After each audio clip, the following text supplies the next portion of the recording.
Jerome Duroy, number one, very cool name. You don't meet a whole lot of Jeromes, and that's a great name, Jerome Duroy. All right, so we're going to talk Thank you. about storytelling today, which is it's a favorite topic of mine. And I was doing some of my due diligence, reading some of the stuff that you put out there, some of your content, and then I realized as I was reading the kind of the history of how you founded Narrative, you're Mm. telling a story in that story. You're weaving a story. You almost imply. Can you tell people, the shoebox story? Oh, sure. Yes, I'd be happy to do that. Well, and thanks for having me. It's a pleasure to be here and talk to your listeners today. So yes, I'm Jerome Duroy, and since you mentioned my name, it is, and it's part of my story, part of my shoebox story, is that I grew up in France. So Duroy is actually de roi. That's how you say it The in king? French. Is that the king? It's of the king. Of the king. Yeah. And I think one of my uncles in France managed to trace that back to apparently gardeners of the king, which I think were serfs. So I don't think it's not exactly noble, but anyway, or it's not exactly aristocracy, aristocracy. But yes, so that's where I'm from, and when I was, I think, let's see, so the shoebox story. When I was 18 years old, Oh I wow. I was yeah I was in France, and I grew up there. So I was in high school. I was finishing high school, and I was about to go off to college, and my mother came back one day from a parent teacher meeting. It was the last parent teacher meeting of the year, and she said to me, your teachers all agree you're doing great, got great grades. You'll be doing very well in business school. That's sort of what my goal was. And then she says, oh, and I met one of your friend's parents, Eric's mom. And Eric was a kid that I sat next to in a lot of classes, and we would always talk about films and movies and how we might be able to be involved in that world later on. And especially him, he said, I'm planning on doing something like that. I don't want to go the usual route. And so my mother tells me, you'll never guess what his mom told me. And she was very upset about this. And I actually said nothing. And she said, well, she told me that Eric wants to go to film school, even though he's got great grades in maths and physics, and he could go to a fantastic, prep school in one of those top schools in France that lead you to a great career. And she said, she's very upset by this. And then she took a beat, and I still didn't say anything, but I had a kind of pit in my stomach, and I could feel a lump in my throat and less saliva. And my mom said, "Well, thank God you don't want to do anything like that."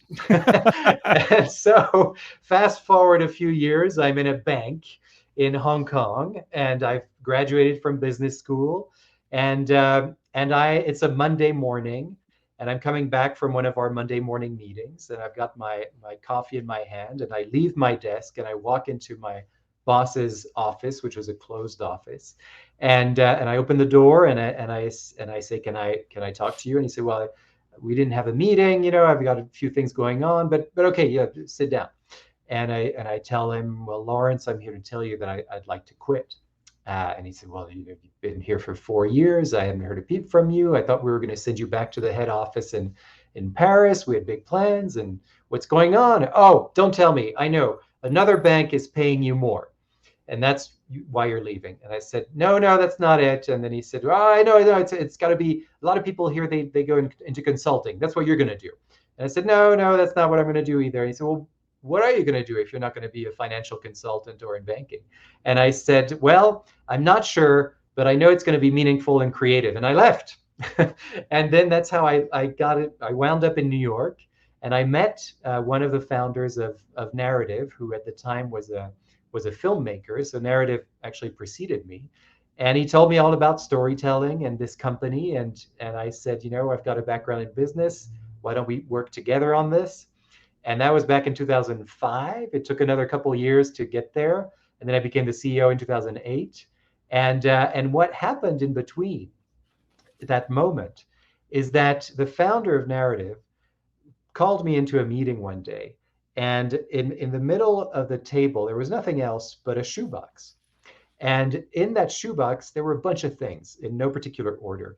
And he just left that box on the table there as he was asking me questions about my background, everything I've just told you, basically. And then at the end of the conversation, he said, well, there's this company that I created, and I created it out of an idea, but I never really did much with it. It's always been people coming to us asking us to do workshops around storytelling and listening, and nonprofit organizations. And I feel like there's something we could do in companies here, but I just don't know how. And you have this background, maybe you could help. And I said, well, what do you have? What can I look at? And that's when he slowly slid that shoebox towards me and said, well, here it is. This is narrative. And so I brought that shoebox home that evening and took everything out.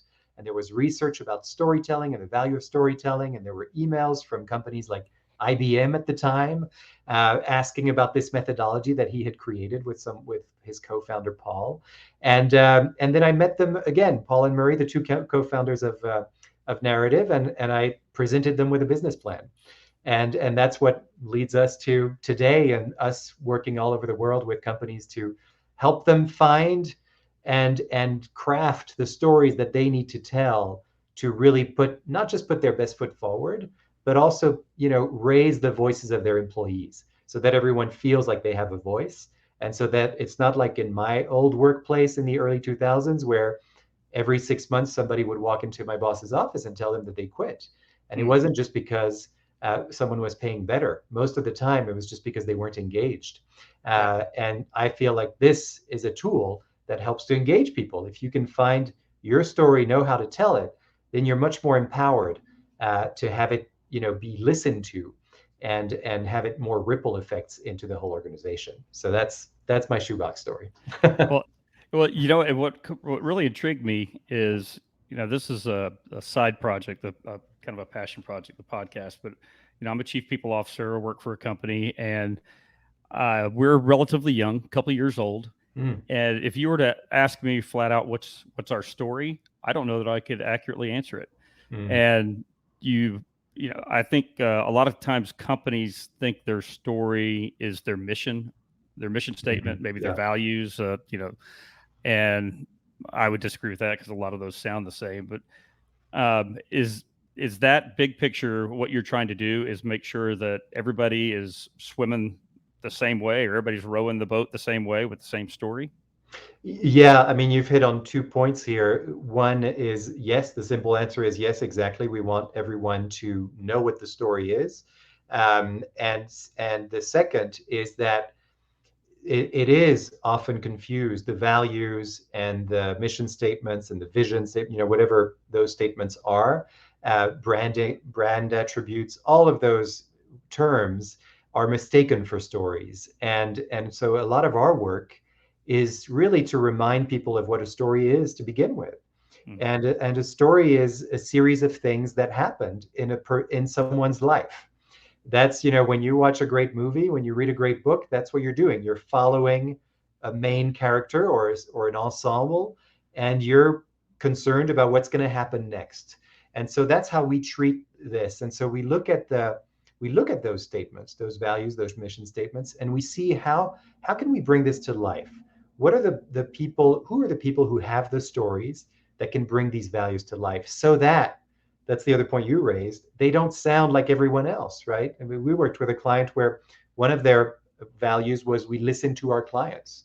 Another one was we do the right thing always. There are so many companies that say this, right? Yeah, And yeah. what does it mean? What does it even mean? It kind of becomes a little bit redundant, and you're sort of like, well, yeah, I don't really know what that means for me as a customer, and much less as an employee too. And so what we do is we work with the employees and the leadership, and we run trainings where we teach people how to tell their own stories that are based on these values. So it's not any story. It's usually, we'll agree on what kinds of stories we need and for what purpose, before we engage. But at the core of it is we have a method, and we take people through those steps. And the timing is uncanny. I know that a lot of people, including my company, they're in the middle of performance reviews. A lot of times that happens in the summer. And I had this very conversation with Mm, one of our business leaders, he said, "Hey, one of the things I think we could work on maybe next year while we were doing this, some of my employees, when they're doing their self assessment, they had trouble connecting their particular job to maybe one or two of the values because the way they're stated, they were wondering, well, I'm not sure how that fits into my role." Right. And of course, we were thinking, well, we're going to have to, maybe we can workshop them and give them some ideas on how to do that.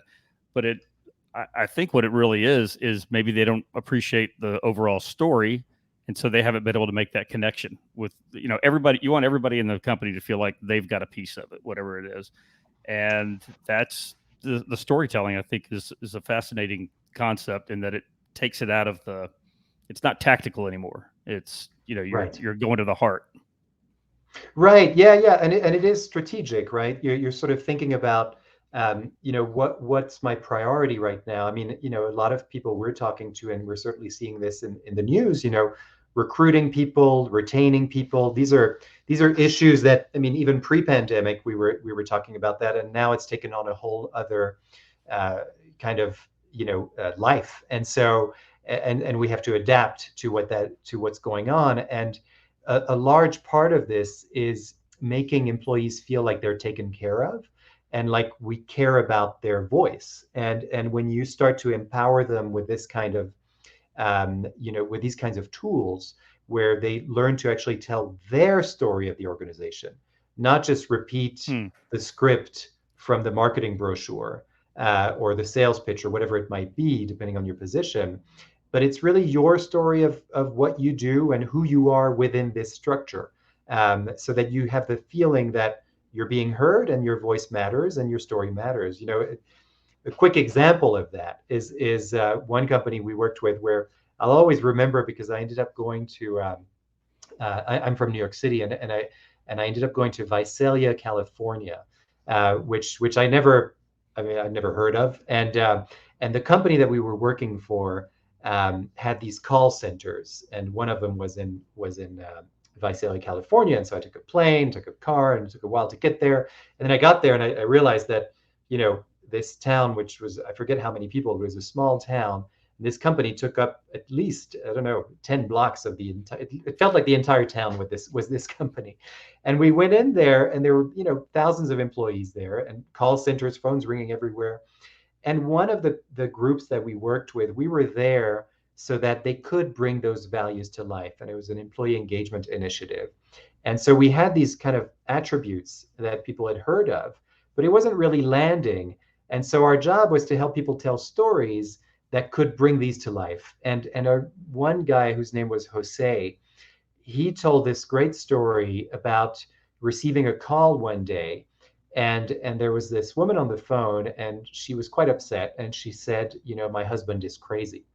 And so Jose, without missing a beat, says, "Oh well, you're covered for therapists and psychologists. I can give you a list." And she said, "No, no, it's not that kind of crazy." And then she moves to another room. He can hear her kind of shuffling around, and he hears that there's a television going on. And it sounds like there's a football game in the background. And she moves to another room. She closes the door, and she says, "I just closed the door because my husband's actually here and he's watching the game." And and she says, "I think he's crazy because he's got sleep apnea and he's Hmm. been having all sorts of complications because of it. And there's this machine, this CPAP machine that he could get, and he refuses to get it." And so she said, "I just don't know what to do anymore." And so Jose said, "Well, I actually have a CPAP machine myself. I make it work. I think I could talk to your husband and convince him to use it." And so then the husband comes on the phone, and then Jose says the same thing. And finally, the husband, there was one thing that the wife said to Jose, which was that her husband's dad had died of cancer, and he was on a respirator because he had complications, respiratory problems, and so he had a machine to help him breathe. And so for Hmm. Henry, her husband, it reminded him of that time, and so he just kind of refused based on that. And so once Jose knew that, he knew how to talk to Henry, and he finally convinced him. And Henry, at the end of the conversation, says, "Well, they were talking about football, and Jose said that he was a Packers fan, and Henry said that he was a Bears fan, and that happened to be the football game they were watching. And so Henry says to Jose, I'll do this. I'll get this machine on one condition. And he said, sure, I'll do anything, at this point. And he said, well, you have to say right now, that my team is going to win and you are for the Bears. And so Jose says, all right, go Bears, go, and that's how that ended. But then once he shared that story with the entire organization and everyone else, and they made a video of it, they actually created an ad out of it, because that's how powerful it was. And it made everyone else see in the organization, and those call centers in particular, that their stories mattered, that these stories were really at the heart of what some of these values are that they had. And so as a result, their engagement really rose, and they heard stories. The leadership started hearing stories that gave them ideas for innovation and how to take better care of their customers and their employees. So that's kind of the power of it. But you have to start sort of small, really. You have to identify those groups of people whose stories maybe haven't been heard, or maybe let's not go with the usual suspects who are great orators and presenters, Right. but rather empower the other ones. Well, first of all, I got to stop. It's all right. I'm on my third month as a CPAP convert. Oh, Uh, wow. yeah, How about that? life changer. It's a life changer. So anybody out there, by the way, as an aside, if you have sleep apnea and you're not doing that, you are cutting years off your life and possibly getting punched a lot at night by your better half. I was tired Yeah, of getting the crap beat out of me every night, so I figured I'd do it. That was my story. My wife told me she was going to kill me in my sleep one day, but amazing. uh, I think that what you just shared was really powerful, though, because it was organic. It was an organic instance where you had somebody, get into that to the to the root of what the issue was. You mentioned that this guy had seen a ventilator keeping his father alive, and the power of that. He had manufactured a story in his head, perhaps, and Mhm. then once he got that out, maybe it lost its power over him. That's pretty cool. I did read some additional content that you had out there. We talk about storytelling and how important it is, but there's ways to do it right, and there's ways to really do it great. And you mentioned the MVP of Mhm. storytelling. Yes. Tell the listeners what MVP of storytelling means. Yes, yes. Well, so it's an acronym, and of course everybody knows it as most valuable player. But for us, it's really about memorable. It's memorable, it's vulnerable, and it's personal, right? So those are kind of the things that we look for in a story, and the driving force behind this. It's not that when I say you've got to be memorable, vulnerable, and find something personal to say, then people kind of scratch their heads and go like, well, am I going to cry? What do I need to do to be seen as vulnerable? And how do you? And the answer that I give is that that's an outcome, memorable, vulnerable, and personal, that is for your audience. For Hmm. you as the storyteller, it's a different thing that you're looking for. You're looking for what happened, and I use that question, what happened, very strategically, because it's part of our methodology. It's part of how we have seen that stories are more effective, is when you actually say what happened, as opposed to what you thought about what happened, what your feelings were about what happened, what your opinions were about what happened, what your interpretations were about what happened. So many times you've got people, and maybe this has happened to you, where you barge into your office and just say, "Oh, I'm so upset at so and so, and I can't believe they did that again," and I really want to, want something else, and it's just and you have no idea what the story is, right? Because there's no facts, there's nothing experiential in there. It's just a bunch of feelings and opinions. And I'm not saying here for everyone that those aren't valid. They are absolutely valid, Mm-hmm. but it's not a story. What we define as a story is a sequence of events that happened that I could see, touch, hear, feel, smell, right? It's all the five senses. And that's how we tell stories. And so in this MVP, when we tell stories in this way, where we just say what happened to us, in an experiential way where we're taking kind of the audience by the hand and we're showing them, hey, here's the coffee machine where I spoke to so and so, and this is where she told me that she had a huge problem at work, and told me about that issue, and you go into the details of that, and then you go to the next room, and you're taking your audience on this journey, right? And that's at the core of it, and the result of it is that you start to you're memorable because people remember what happened more than anything else. They don't it's proven neurologically, by the way. There are studies that have been made where you say things a certain way and the brain retains it and is engaged, whereas if you say it in another way, the brain isn't as engaged, and the brain is very engaged with the kinds of details that are sensory. So an example is, if you just say that day I put some gloves on because it was cold outside. But if you say, that the leather, these leather gloves that were brown, and I went outside and put my hand in the snow and could feel the cold through the gloves, that the brain now is engaged in a completely different way. And we remember those kinds of details more than anything else. And so we really get people, that's how we get people to be memorable, because they'll remember you. The vulnerability part is just about, and it goes with the personal, is that when you find a personal connection to the topic that you're talking about, and you can even do this if it's a very data filled topic or highly technical, you can always find some kind of personal connection to that topic. And so that's what we help people do, is just find what's that personal thing that ties you to it. And the vulnerability is tied into that, because every story has a turning point. There's something that happens that was kind of unexpected. And we call that the emotional turning point, because usually there's an emotion attached to it. And that's usually when something happens to you as a storyteller, where you feel that emotion because you're kind of taken back to that place.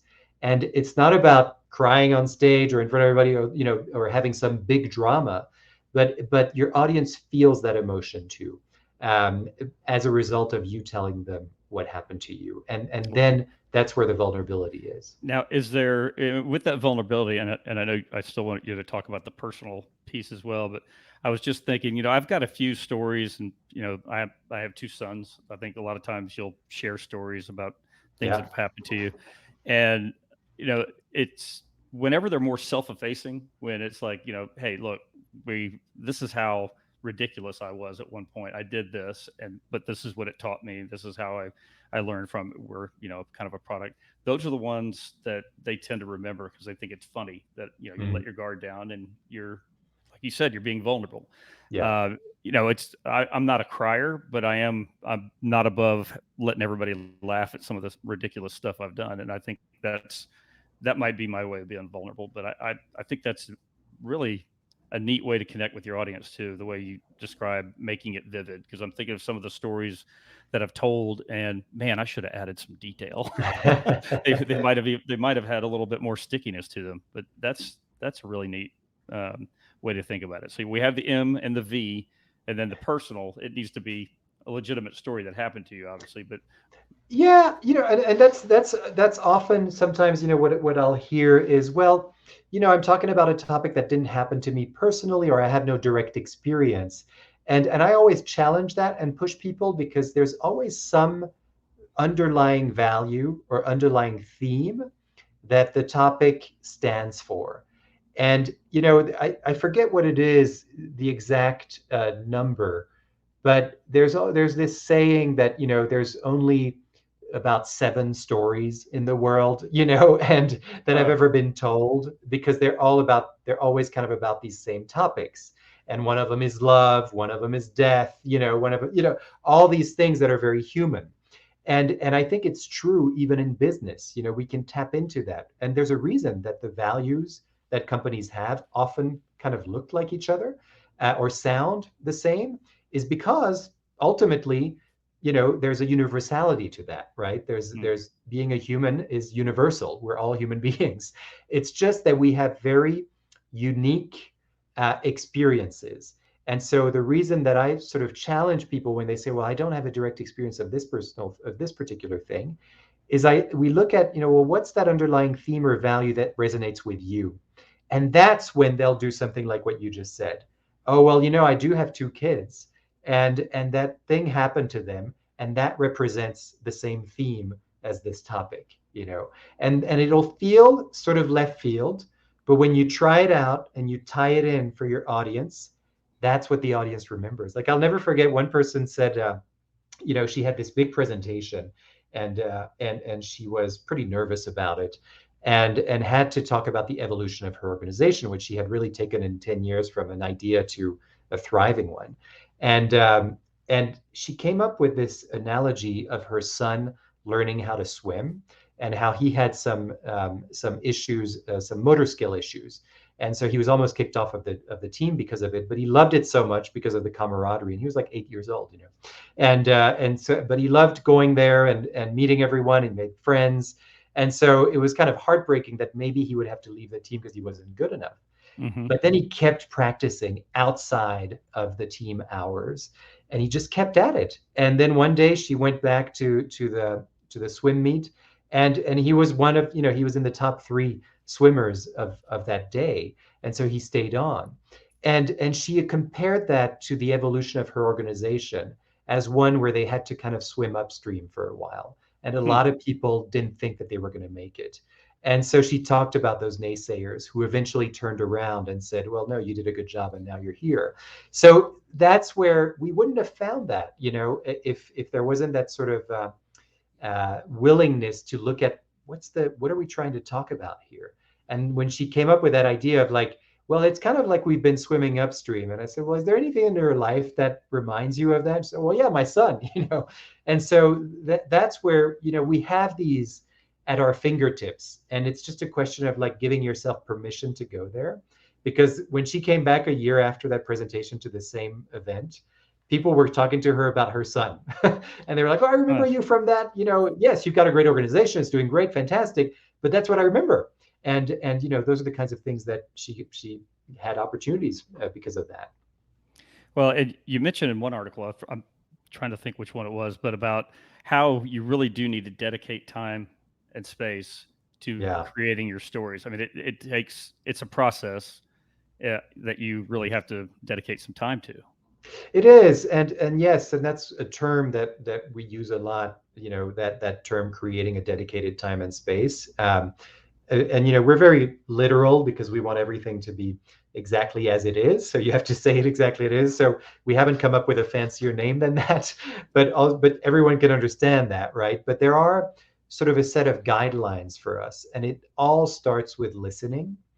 And what we mean by creating a dedicated time and space, it's really about creating a listening environment that where it's possible for stories to emerge in the first place. A lot of environments, there are a lot of environments in which employees don't feel like it may even be safe to share Hmm. something of themselves, because it may be used against them, or whatever the reasoning might be. And so for us, creating a dedicated time and space, it starts by just listening and being aware of what's getting in the way of your own ability to listen to others and to be present, and perhaps even in a kind of more systematic way, organizationally. Are we creating spaces in which people feel like they can be heard and listened to? Do we have enough of those spaces? What does our space even look like? And so for us, creating a dedicated time and space starts with that. And it starts, the word time is in there because you have to sort of make time for this kind of work and make sure that you're not going to be interrupted. And so if it's the kind of organization where things happen at a rapid pace, maybe you just start with 15 minutes, 15 minutes of dedicated listening to particular employees where you need those stories, and you gradually move up from there. But I think it's about making that time, finding those spaces in which to do it. And for us, space has taken on a whole new definition. Since the pandemic, it's really anywhere now. Oh But man, it's that's again, that's the yeah, truth. Well, and you're saying so, like as the leader of my team, I need to encourage that and provide that environment for the people that work with me as well. This is not just a leader exercise. right. This is for Yes. everybody. Yeah, yeah, and I think it's important for leaders to make it known that it sort of starts with you, and your you're the person who can get the ball rolling. But then it's about, not kind of, how should I say this? It's not really about holding anybody's hand and saying, now I'm going to help you through this story, or I'm going to really listen to you so that you can be heard. I mean, of course, that's your intention. But then it's also about giving responsibility to people of like, you're your first listener. And so just about giving them tools to notice what's getting in their way. And we have a whole bunch of exercises that we do around listening for that reason, so that there can be sort of you can sort of level the playing field, and everyone feels like, yeah, I've got these obstacles to listening. They're different than yours, and mine are something else, but we all have in common that we do have obstacles to listening, and those So when, obstacles. excuse me, my dog's having a hissy here. Sadie, hey, leave it. I'll edit that. That's fine. um, you mentioned post-pandemic. Everything's Yeah. changed. I think one of the things we've talked about developing our culture. I've been at my company exactly a year, and the CEO and I both have been focusing on culture and the challenges of trying to build a culture when everybody's remote. And as we're talking, I'm just having all these synapses fire about the key Mhm. is the stories. The Mhm. stories are what build your culture, because that kind of pulls everybody together, as opposed to we're going to have a nice little culture statement and branded T-shirts. Right. Yeah. And the thing about that is that stories are going to be told anyway. Well, So, that's the so truth. the moment, so the moment you put out, I mean, people have a drink somewhere, and they, or they come back to their home and talk to, this is what we do as husbands, wives, and, and partners in life. We tell them our what happened in our day. And so we tend to tell stories, whether we know it or very conscious of it or not. And whether they're good stories or not, but we do that. And that's how we make sense of our lives and our world. And so, as an organization, there's also something about being able to control that narrative, or to shape that narrative, maybe not control it, but shape it at least, and give the tools to people so that when they see that culture statement, it's like they know what story they can tell about themselves in relation to that statement, in relation to their role, and in relation to who they are just as a person. And those things should connect, right? Even if it's not like completely merging, but there is a connection, right? And I think when those connections kind of fall down or are not acknowledged, or there aren't any spaces for which in which people can, make those connections for themselves, then the result is that they don't have that sense of belonging as powerfully as they could. And so maybe after a while, they start to feel slightly disengaged, and maybe less productive and less motivated, et cetera, et cetera. And then before you know it, people are leaving, and you have to sort of start over to recruit people and find different ways to retain them. Well, we're living that, and I'm sure everybody is now. As you're aware, the hiring market is tighter and more Yeah. competitive now than it has been in forever. And I know you used a term about the 3 R's, post pandemic talent acquisition. I've had this conversation multiple times over the last month. Is we have certain job functions that are just uber competitive, Mm, and the knee jerk reaction is, well, we need to throw more money. right. Right. And that might buy you a little time, but ultimately it's not the money. um, do we have the story to tell that is going to not only get them in the door but keep them? Yeah. That's where we're losing money hand over fist, is when you have people that aren't sticking around. So have you found a lot of success embedding that into the recruiting and retention process? Yes, absolutely. I mean, and that's a great point about throwing money at it and seeing, sort of diminished returns over time. I think because you're kind of making a splash at the beginning, and things look good, they sound good, and as a result, that does attract people. But what we've noticed is that even in the onboarding, it's such a competitive market that some people will be recruited, and in their first week during their onboarding, they'll actually change their mind because of the onboarding process and go to Hmm. the other firm that hopefully has a better one, right?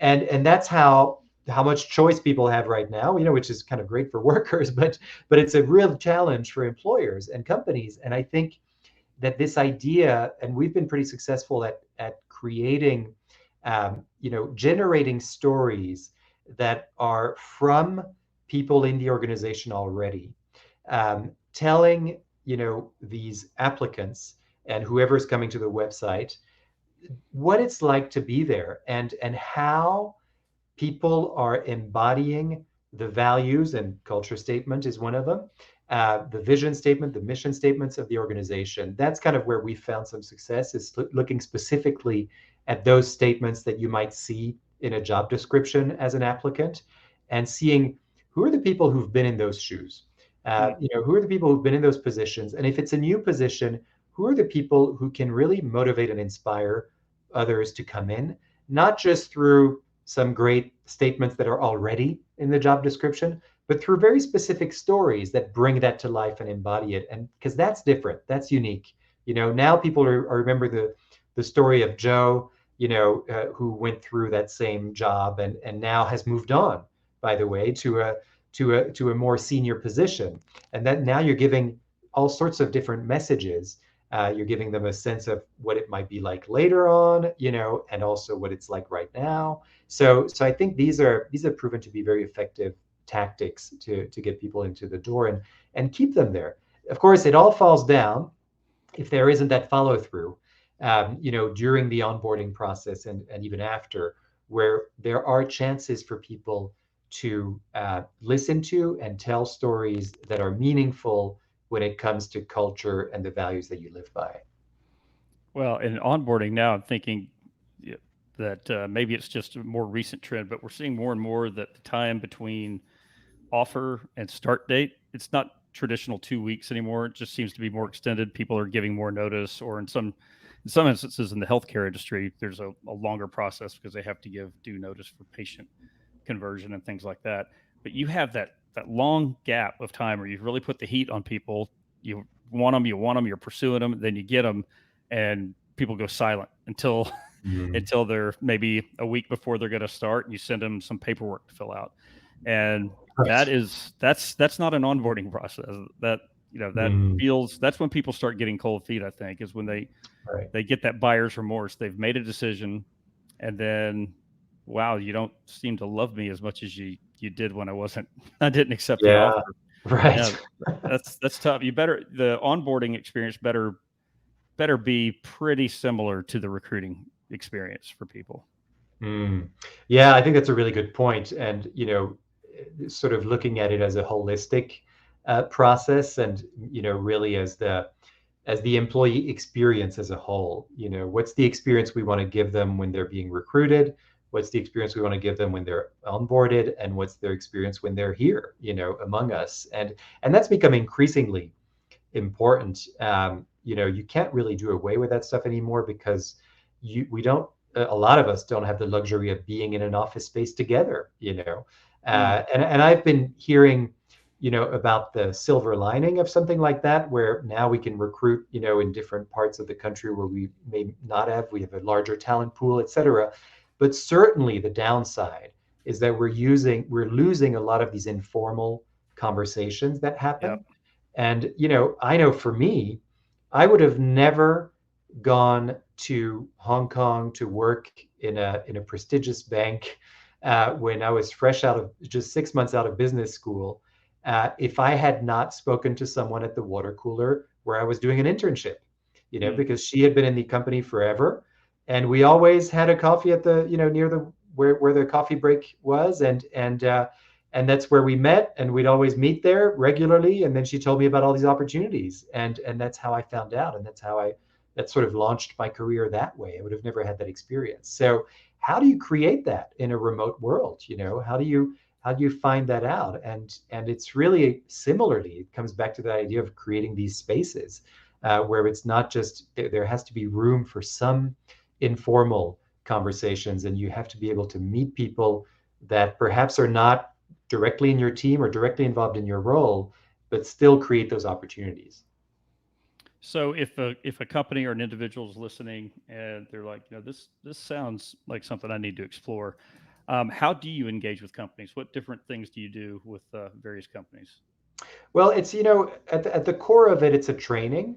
And so what we do is we first, we have a discovery phase where we first find out, what's the core issue here? What is it that you want us to address? Is it recruiting? Is it retention? Is it onboarding? Is it sales? Is it leadership? There's a bunch of different areas that we work in because, storytelling can be pretty much applied to anything, but those are roughly the areas we deal with. And then we find out who are the people that we should be bringing together for a training like this, where they actually learn our method and they learn how to tell stories around specific universal prompts, story prompts that we've come up together, that we've come up with together based on either their values or their statements or their materials. So we kind of we ground it in something very concrete for the audience that the organization would recognize and employees would recognize. And then with their help, we find the people who should be part of this group. And then we work with them usually in a half day or a day. And they come up with stories, they generate stories. And after that, those stories, we work with people to make them what we call presentation ready. And that's where there's usually some, video, or it can be audio. We've actually made podcasts with some companies. We've helped them make podcasts that are internal, where you hear the voices of employees talk about certain issues. And that's where it can kind of go anywhere. But for us, the whole idea is to start to create a story library. So now you have a repository of recorded stories from real people in your company, to whom these things really happened, around values that are dear to your company that you want other people to learn from. And that story library becomes something that people can learn from. It's about reinforcing some of those values that you hold dear, that you have, so that they know how to walk out into the world, and they can be inspired by those stories themselves, and then they know how to tell those stories themselves. Well, and I know you have there's like I don't know if it's a white paper, but for this dedicated time and space to give people an idea. How do people access Yes. that? Yeah, so that's available on our website, and it's just simply narrative.com, creating a dedicated time and space, and people can download that, and that will give you guidelines on how to do that very, very Hmm. specifically, even down to one of our guidelines is, at your next meeting, bring a timer and make sure that everyone in that meeting, regardless of who's leading the meeting, gets a chance at the outset to talk just for a few seconds about where they're at right now. And is there anything that's getting in the way of anyone's ability to be present and to listen? I was just on a call before this, and it was interesting because we started the meeting that way too, and everyone was coming from different parts of the country, different because we're all remote, and different meetings. One person had been back to back since 7 a.m. And so this gives everyone a chance to just like, okay, I'm here. This is what's going on with me. I'm going to let that go. Hmm. And so it's things like this where when you download that paper, you'll actually have a how to conduct your next meeting in a way that uses listening, and that also gives you some guidelines on when is it appropriate in that meeting to tell a story, why do you need to tell a story, and why at that moment. So that way you approach your next meeting in a different way. And it's been interesting to see some feedback around that, around people feeling like there's a different engagement in the room. It feels a little slightly less business as usual. And so it's things like that'll help people kind of conduct meetings and conduct business as well. And it's a great Well, way to start.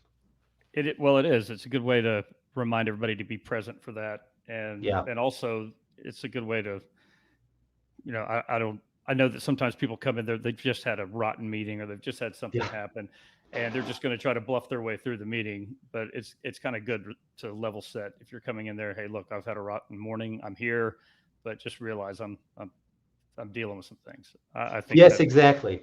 Yeah, and right. you're giving them, we were talking about responsibility earlier, and I was saying, that the best way for a leader is to make their people aware that they are responsible, Mm. and that we're not going to sort of cajole you the whole way and show you absolutely everything, because we can't, and you're going to have to take the reins at one point. And so that's also a subtle way to do that, where you're asking each person to do that for themselves, but to share it with the group, and to not sort of react to it by saying, "Oh, I'm going to try to help you out. I'm going to try to make you feel better. I'm going to get you a coffee. I'm going to do all these things." No, no, this is just me telling you, and I'm telling you this because I can be present now. This is Right. actually helping me to be here, and the fact that everyone heard that just helps the person feel like a better sense of belonging, especially if it's people who don't usually speak a lot or who are slightly introverted. It gives everyone a chance to sort of say, "Yeah, here's where I'm coming from," and if I'm not 100% here for the first 5 minutes, you know why, and it's not your fault. It's not anything that anybody's doing in that room. That's a nice added benefit too for people who usually do sit and maybe just sit and observe Mhm. rather than jump right in there. You have to Yeah, pull it out of the introverts sometimes, right. right? Exactly. Yeah, yeah, Uh, yeah. and I also wanted to mention there's a new book out now. Is this by Yes. Doctor? Is it Doctor Nossel? Yes, exactly. Yeah, Murray Nossel, PhD. He's one of those founders that I was talking about in my Shoebox Story. And yes, it's his name on the book. It was a collective effort, and we're kind of all mentioned in it as part of the team. But the book is called Powered by Storytelling, and it's by Murray Nossel, and the byline is transform, excavate, craft, and present stories to transform business communication. So it's very much geared towards the business audience, and it's our how-to. Each chapter is a step of our method with examples from companies we've worked with and individuals we've worked with. And so our goal with this was that people could read this book and start to engage with their own storytelling and their own listening, and apply this to their own teams. And it's been great to have that out there. And we'll get that link in the show notes. Is it available on Amazon and other Yep, it's retailers? available Okay. anywhere you find books. Yeah, yeah. Amazon is one of them. Yeah, So, and I'm also going to encourage people to reach out to you, try to connect on LinkedIn if they'd like, and find out more information. You have some great content on there. I think I feel prepared to have an initial conversation with my team just based off the stuff that you have on there, which is great. yeah. That's great, and that's really our intention. Is that there's enough for people to get started. The dedicated time and space is an example of that. We try to boil things down, because I think when we talk about storytelling, it's so vast and so broad, and can be really, like I said before, applied to anything. Where do you begin? And Yeah. and it also feels like maybe it's something that should come naturally, and maybe there are people who do that naturally. So let's just go to them to be the storytellers, and to be the ones who will be responsible for this storytelling piece. And we sort of demystify that in our materials and in our book as well. We really say that everyone has a story and everyone can learn to tell it, and everyone will benefit if they get these kinds of tools. So, and the smaller we can make it and easier we can make it for people to get a head start. We usually get involved a little bit further down the line, where it's like, okay, now we Yeah. now we've got some real things that we're grappling with, or we've made those first few steps, and maybe we need a little help along the way, or not. Maybe that's enough to get you going, and that's what you need at the moment. So, but it's all about, I really believe in just taking those first steps. That's how you get going. Well, and everybody's got stories, whether or not they can recall them, or that's Yeah, that exercise of allowing for time and space to really think back. We all have stories, whether they seemed like a lesson at the time or a real story. There's a reason why those things stick with us. yeah, for sure, for All right, sure. quick fun fact for you. And this is specifically so my wife can make fun of me. But on my father's side, we have a big family uh, history from French Canada or French Canadian. Ah, So the matriarch of that part of the family was originally, and this is in reference to your name, Dewa. yeah. They were filles Dewa, I want to say, with the daughters Ah, of the king that they put through like wife training to send over to the traders and the trappers that were living in oh French wow! Canada. So a fille du roi, I finally get to use that term. Yay! Yeah. So there you go. Maybe it That's wasn't a fun great. fact, but it's a fact. Right, exactly. Yeah, no, that's great. It's so interesting that the connections that happen when we start telling stories about ourselves. And I'm just reminded of the CPAP machine earlier. I mean, how wild. I don't tell that story every day, and how wild is it that that just came up in this conversation. And the Dewa thing, it's great. Those are the kinds of things I'm going to remember now. Yeah, those land. They definitely land. Yeah, yeah. You know what? This has been a great conversation for me too. I was looking forward to it. I'm a big fan of storytelling. I don't think I know how to do it as well as I should, but I think it's definitely something that we as leaders, now that we're trying to engage our employees in a more challenging environment, Mhm. when they're not, you can't just walk down the hallway. This is going to become even more and more important. I think it's a Mhm. critical skill set. Yeah, agreed. And thanks again for listening to me and having this conversation and having me on here. I'm a big fan of what you're doing here, and it's really awesome to be here. Well, I appreciate it, Jerome. And to all the listeners, please do check out the show notes for some of the things we've mentioned here. And we're going to say au revoir to our Wow. countryman, Jerome Duroy. And thanks again, man, for being on. Thank you. Appreciate it. All right. Have a great day, Jerome.